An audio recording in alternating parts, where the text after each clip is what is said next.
Bumalik sa kanilang lugar ang mga lahi ng Israel sa silangan. Ika-22 kabanata. Tinipon ni Josue ang mga mamamayan ng lahi ni Ruben, Gad, at ng kalahating lahi ni Manase. Sinabi ni Josue sa kanila, "Ginawa niyo ang lahat ng iniutos sa inyo ni Moises na lingkod ng Panginoon, at sinunod din ninyo ang lahat ng iniutos ko. Hanggang ngayon hindi niyo pinababayaan ang mga kapatid ninyong Israelita, at tinupad niyong mabuti ang lahat ng iniutos sa inyo ng Panginoon na inyong Diyos. At ngayon, naangkin na ng mga kapatid ninyong Israelita ang kapahingahan na ipinangako sa kanila ng Panginoon. Kaya bumalik na kayo sa mga lugar nyo sa kabila ng ilog ng Hordan, sa lupain na ibinigay sa inyo ni Moises na lingkod ng Panginoon. Pero huwag niyong kalimutang tuparin ang mga utos at katuruan na ibinigay sa inyo ni Moises na lingkod ng Panginoon. Ibigin niyo ang Panginoon na inyong Diyos. Mamuhay kayo ayon sa kalooban niya. Tuparin ang mga utos niya. Maging matapat sa kanya at paglingkuran niyo siya ng buong puso't kaluluwa." Binasbasan sila ni Josue at pinauwi. Ang kalahating lahi ni Manase ay binigyan ni Moises ng lupain sa Bashan, at ang kalahati pang angkan ay binigyan ni Josue ng lupain sa kanluran ng Hordan, kasama ng ibang mga angkan. Nang papauwi na sila, binasbasan sila ni Josue at sinabi, "Magsiuwi kayo na dala ang marami niyong kayamanan, mga hayop, pilak, ginto, tanso, bakal at mga damit. Bigyan din ninyo ang inyong mga kamag-anak ng mga nasamsam ninyo sa inyong mga kalaban." At umuwi na ang mga mamamayan ng lahi ni Ruben, Gad, at ang kalahating lahi ni Manase. Iniwan nila ang mga kapatid nilang Israelita sa Shilo, sa lupain ng Kanaan, at bumalik sa Gilead. Ang lupaing naging bahagi nila ayon sa iniutos ng Panginoon sa pamamagitan ni Moises. Pagdating nila sa Gelilot, malapit sa ilog ng Hordan, nagpatayo ang mga lahi ni Ruben, Gad at ang kalahating lahi ni Manase ng malaking altar. Ang lugar na ito ay sakop pa rin ng Kanaan.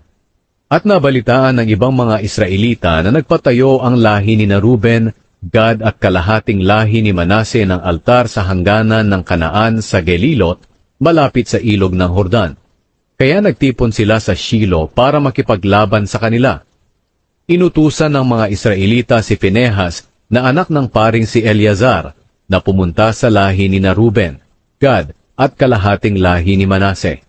May kasama siyang 10 pinuno mula sa bawat lahi ng Israel. Bawat isa sa kanila ay mga pinuno ng mga sambahayan ng lahi nila. Pagdating nila sa Gilead, sinabi nila sa lahi ni Ruben, Gad at sa kalahating lahi ni Manase, "Gustong malaman ng buong mamamayan ng Panginoon kung bakit kayo tumalikod sa Diyos ng Israel. Nagrebelde kayo sa Panginoon sa pagpapatayo nyo ng altar para sa sarili ninyo. Hindi kayo sumusunod sa Kanya. Nakalimutan nyo na ba ang kasalanan natin doon sa Peor? Dahil doon pinadalhan tayo ng Panginoon ng salot at hanggang ngayon ay nagtitiis pa tayo.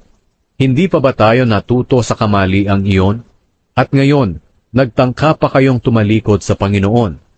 Kung magre-rebelde pa kayo sa Kanya sa araw na ito, bukas ay magagalit siya sa buong bayan ng Israel. Kaya kung ang lupain nyo ay hindi karapat-dapat na pagsambahan, tumawid kayo rito sa amin, sa lupain ng Panginoon, kung saan naroon ang tolda na pinagsasambahan sa Kanya, at doon na kayo tumira. Pero huwag lang kayong magtatayo ng ibang altar maliban sa altar ng Panginoon na ating Diyos, dahil iyan ay isang pagre-rebelde sa Kanya at sa amin. Nakalimutan nyo na ba si Akan na anak ni Zera? Nang nilabag niya ang utos tungkol sa mga bagay na nakalaang ihandog ng buo sa Panginoon, pinarusahan siya at ang buong mamamayan ng Israel. Hindi lang siya ang namatay dahil sa kasalanan niya. Sumagot ang mga lahi ni Ruben, Gad at kalahating lahi ni Manase sa mga pinuno. Ang Panginoon po ay ang makapangyarihang Diyos. Ang Panginoon po ay ang makapangyarihang Diyos. Nalalaman po niya kung bakit namin ito ginawa.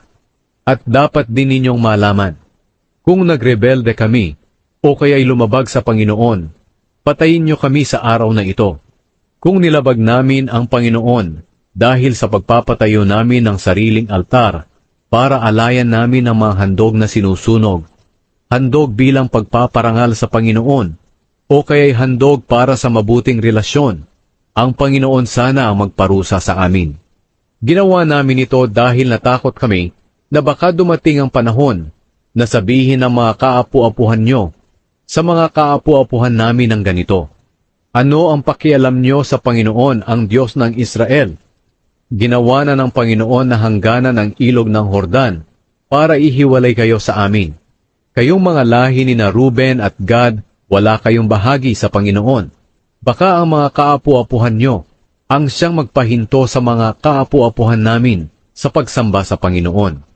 Kaya ipinatayo namin ang altar, hindi para sa mga handog na sinusunog o sa iba pang mga handog, kundi para maging tanda para sa amin, sa inyo, at para sa mga susunod nating henerasyon na sinasamba namin ang Panginoon sa pamamagitan ng mga handog na sinusunog, mga handog bilang pagpaparangal sa Panginoon, at ng iba pang mga handog na naroon sa tolda niya.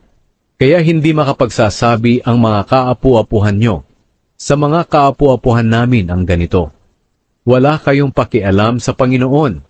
At kung mangyari nga na sabihin nila ito sa mga kaapu-apuhan namin, sasagutin sila ng kaapu-apuhan namin. Tingnan nyo, nagpatayo ang mga ninuno namin ng altar, gaya ng altar ng Panginoon, hindi para pag-alayan ng mga handog na sinusunog at ng iba pang mga handog, kundi upang maging paalala para sa amin at sa inyo, na isang Diyos lamang ang ating sinasamba. Hindi namin magagawa na magrebelde o sumuway sa Panginoon sa pamamagitan ng pagpapatayo namin ng sariling altar para pag-alayan ng mga handog na sinusunog, mga handog bilang pagpaparangal sa Panginoon, at ng iba pang mga handog. Hindi namin ipagpapalit ang altar ng Panginoon na ating Diyos na nandoon sa harap ng kanyang tolda. Natuwa sina Finehas na pari at ang mga pinuno ng mga pamilya ng mga Israelita nang marinig nila ang sinabi ng mga lahi ni na Ruben, Gad, at ng kalahating lahi ni Manase.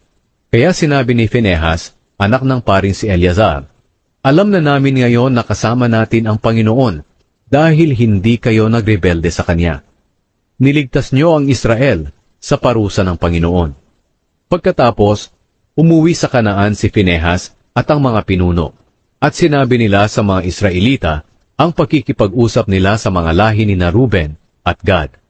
Nang marinig nila ito, natuwa sila at nagpuri sa Diyos, at hindi na sila nagsalita tungkol sa paglusob sa lupain na tinitirhan ng mga lahi ni na Ruben at Gad. Pinangalanan ng mga lahi ni na Ruben at Gad ang altar na saksi, dahil sabi nila, saksi ito para sa ating lahat, na ang Panginoon ay Diyos.